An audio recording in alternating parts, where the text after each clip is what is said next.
In this video, we're talking about In the House of In-Between by J.D. Buffington, and drawing a little something inspired by it.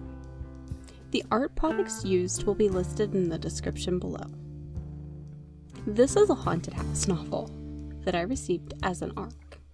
And I say it's a haunted house novel, but it's not typical in any way.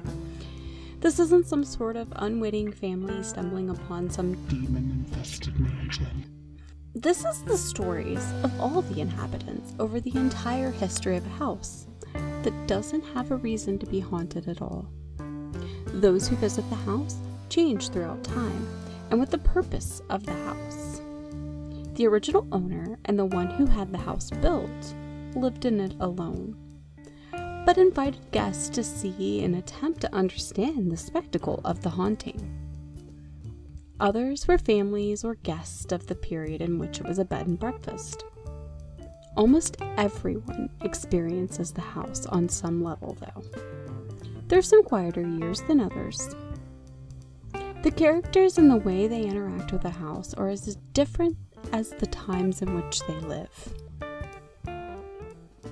Each has a distinct reaction and coping mechanism for the ghostly figures and sounds that seem to have a mind of their own.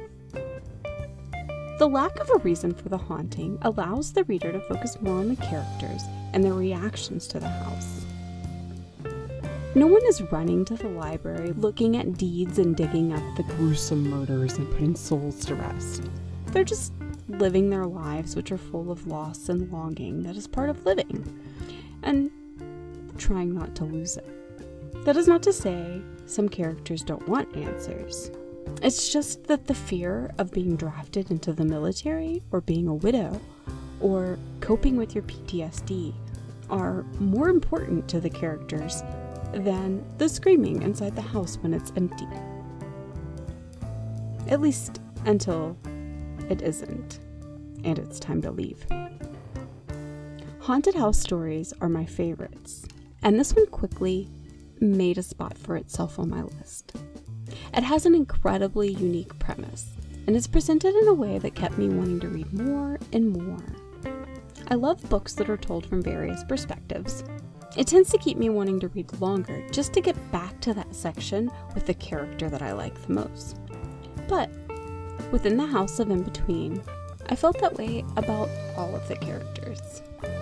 I simply devoured the book, and know the story will stick with me for a long while. Thank you for watching.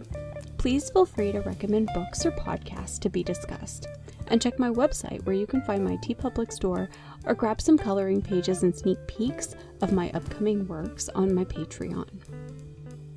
You can find links to the book and author in the show notes. Thank you to all my patrons.